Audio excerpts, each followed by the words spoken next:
जय जगदम्बा। नमस्कार। संचार तंत्र के प्रभाव से एतेक रास लोक के सूचना उपलब्ध होबे लागल छै, जाहि के कारण परस्पर विरोधाभास सूचना सब प्राप्त क क लोक भ्रम में आबि जाइत अछि। टीवी पर 72टा चैनल, 24 घंटा सब चैनल पर अनेकानेक पंडितगण सब रहै छथि। सबहक मुंडर मतलब भिन्न, अपन अपन विचार। ताहू से ज्यादा सोशल मीडिया पर तो और लग जाए एकदम से सहस्त्रों पंडित भ गेलथ है। खद पंडित मतलब बुझू सोशल मीडिया पर रहे छथि। सबहक अपन अपन विचार, नहियो किछ तो अपन विचार, इना ने ई करू, एना ने ई करू। और ताहू से ज्यादा तो बाढ़ि बुझू जे आयल रहे छे, सुनामी आयल रहे छे, जे ओई पंडित सबहक कॉपी पेस्ट जखन पूरा जनमानस एक तरफ से कर लगे छथि तो ओ और एक तरह से सुनामी बाढ़ आबि जाय छे। फलतः सबटा पाबनि त्योहार अहाँ देखबै, जहिया से संचार तंत्र के ज्यादा उपयोग होबे लगले या, ज्यादा प्रभाव में एले या, तहिया से सबटा पाबनि त्योहार में संशय बनल रहे छे। तो एहन में की करी? एहन में बस वह उपाय छे जे जना पहिले अपन गाम में, अपन समाज में जे पारंपरिक सामाजिक पारिवारिक पंडित रहे छलखिन है, आ ओ जे पंडित कह दे छलखिन है, बस सीधा सीधी उनकर बात मान लेल जाइत छलनि।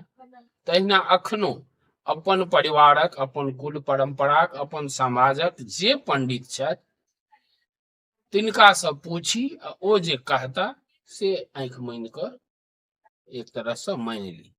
एकर सीधा सीधी उपाय से छै। ताहि के अतिरिक्त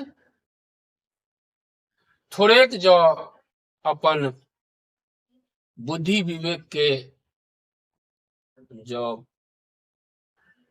उपयोग करब तो सबटा पाबनि त्योहारक जे एकटा कॉमन दिन वा समय रहे छे से लगभग लोग के ज्ञात भइए जाय छे। तकर अनुसरण करू। तने थोड़ेक अपन विवेक के जगाबे के छे। और जे लोक अपन जतऽ छी ततऽ जे लोक कऽ रहल अछि विशेष रूप से तकरा मानू, नहीं तो अपन जे परकुल परंपरा अछि, अपन जे रीति रिवाज तकरा मानू। एहि क्रम में एहि बेर पुनः 19 तारीख का रक्षाबंधन अछि। 19 तारीख यानी 19 अगस्त 2024 को एहि बेर रक्षाबंधन छे। दिन सोम पड़े छे। वही दिन राखी पूर्णिमा, रक्षाबंधनक पूर्णिमा वही दिन छे। तो ओना पूर्णिमा तो रात के लगभग 12:30 बजे तक, सोम को रात्रि 12:30 बजे रात तक पूर्णिमा छे। तो पूर्णिमा में मतलब तिथि के कोनो चिंता नहीं छे। एकदम सूर्योदय से लक रात के 12:30 बजे तक पूर्णिमा के मान्यता पकड़ल जा सके छे। मुदा यही रक्षाबंधन में हर बेर चूंकि पूर्णिमा पड़े छे तो हर बेर एकटा विशेष जकरा भद्रा कहल जाय छे से प्रायः रक्षाबंधन दिन पकड़ा जाय छे। और पंडित जन भद्रा काल में ई रक्षाबंधन के निषेध केने छथि, जे भद्रा काल में रक्षाबंधन नहीं करी। आ ई लगभग पूर्णिमा दिन किछ ने किछ समय हाँ रक्षाबंधन दिन प्रायः पकड़ाइते रहैत अछि। तऽ एहि बेर सेहो दिन के 1:33 यानी 35 पकड़ू 1:35 तक लगभग ई भद्रा काल अछि। तऽ ताहि स्थिति में तखन तो जो सूर्योदय से लऽ कऽ आई 1:35 तक वर्ज कऽ सकी तो उत्तम रहत। 1:35 तक नहीं बांधू, रक्षाबंधन के काज नहीं करू। 1:35 के बाद सूर्यास्त तक समय छे, तो ई उत्तम समय रहत। ओना विशेष परिस्थिति में तो 12:30 बजे रात तक छे पूर्णिमा, तो तखनो बांधल जा सके छे। इमरजेंसी में जे सब रहै छथि चाहे आबै छथि समय के जिनकर ठीक नहीं रहै छथि तो बांध सकै छी। तो ई तो भेल एक जे दिन के ओ सोम दिन 1:35 के बाद राखी बांधब शुरू कर। आब किछ लोक परिस्थिति बस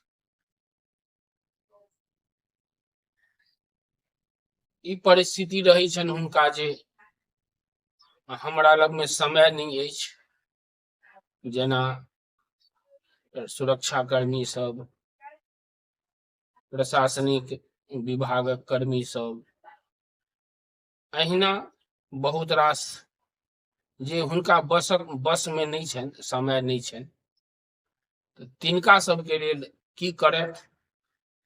तो तिनका सबके लेल एहि बेर ओ सब 19 तारीख को सोम को सूर्योदय से ल क आ वह कहलहुँ रात के 12:30 बजे तक जखन समय भेटै छन तखन रक्षाबंधनक कार्य क सकैत छथि। कारण जे भद्रा वासक सेहो एकटा विचार छे, निषेध विचार ओकर ई छे जे भद्रा जे होइ छे तकर वास होइ छे। ओ पृथ्वी लोक पर वास करै छथि, ओ आकाश लोक में यानी स्वर्ग लोक में वास करैत अछि और ओ पाताल लोक में सेहो वास करै छे। तो ई कहल जाय छे जे जाहि समयक भद्रा पृथ्वी लोक पर वास करैत रहे छे तकरा तो पूर्ण रूप से वर्ज करी। मुदा जो भद्रा पाताल लोक या स्वर्ग लोक में वास कर रहल अछि तो ताहि समय में भद्रा के जे निषिद्ध भद्रा के लेल जे काज ई छे जे भद्रा के कारण जे ई काज नहीं करी से काज कैल जा सकै छे। तो एहि बेर जे सोम दिन 19 तारीख के जे भद्रा अछि ओ एहि बेरक भद्रा वास पाताल लोक में छे। तो तें दुआरे विशेष परिस्थिति में जे कहलहुँ जे सब छथि से प्रातः सूर्योदय से सूर्यास्त धरि वा रात्रिक 12:30 बजे तक कखनो रक्षाबंधन कार्य क सकै छथि। तहिना किछ लोग लग में खूब समय रहे छन तो हुनकर चाह रहे छन जे सर्वोत्तम मुहूर्त। आब एकदम सर्वोत्तम मुहूर्तक चाह राखऽ वाला ई करी जे सोम को 1:35 के बाद 4 बजे तक प्रायः सर्वोत्तम मुहूर्त रहत।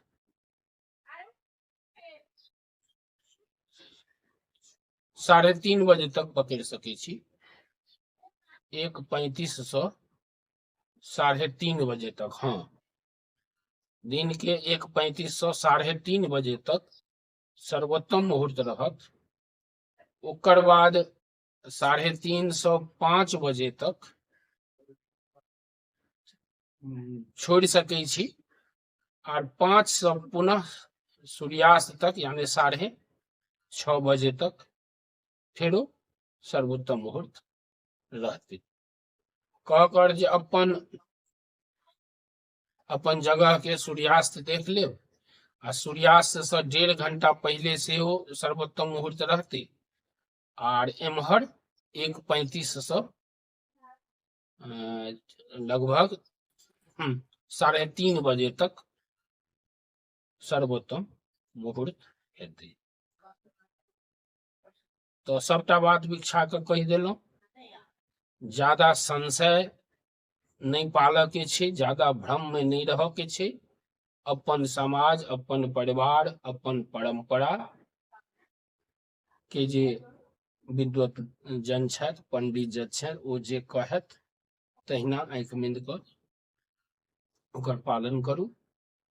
ताहि के अतिरिक्त जे कॉमन गप सब छै, मूल बात सब, से सब कहि देलहुं, ओहि हिसाब से अनुसरण करू। इमरजेंसी में की करऽ के चाही सेहो कहि देलहुं। जय जगदम्बा, जय मैथिली, जय मिथिला।